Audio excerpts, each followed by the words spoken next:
I'm at this very, very cool food court here in Tomball, Texas, 403 Eats.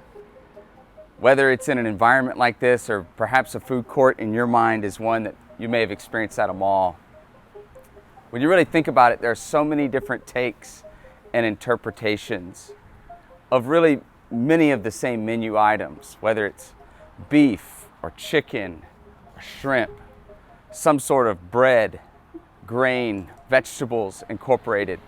And yet, no different than any food court you've ever been in, those basic elements are interpreted differently, given some kind of a different flavor or style.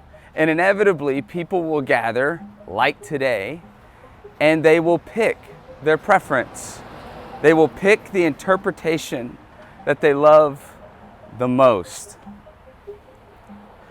You see, I think this is sort of the way things are right now in our church as followers of Jesus.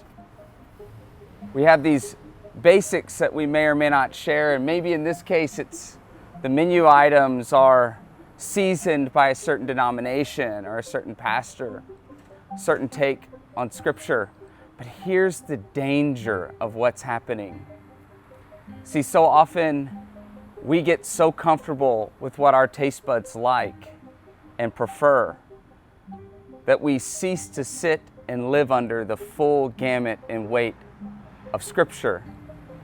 So often what we find is a group of people who 100% agree with our particular brand or season of what it means to define one's neighbor.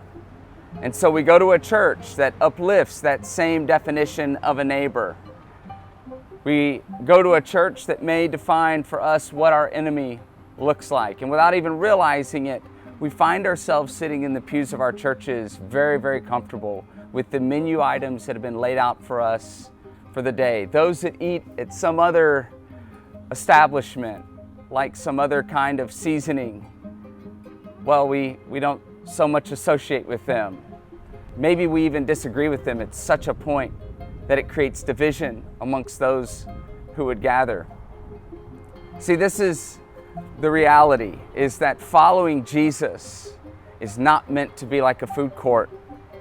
Following Jesus is not meant to be like a series of menu items where we get to pick and choose what we want and what we like. See, it's much heavier than that. Jesus, when he defines our neighbor, it's not just the immigrant at the border. It's also the Border Patrol agent.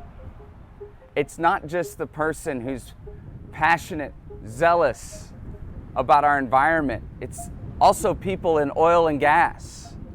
It's every walk of life. It's not just the enemy that may have voted differently than you. In fact, it would be the call to love even the person who voted differently than you, even the person who doesn't share your faith.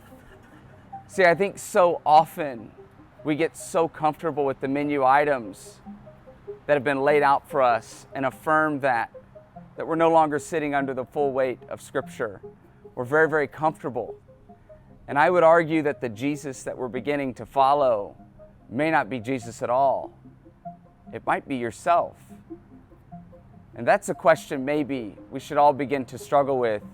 Are we following just a selected menu version of what's been given to us, believing that this is the full weight of Scripture, believing that this is truly Jesus that we're following?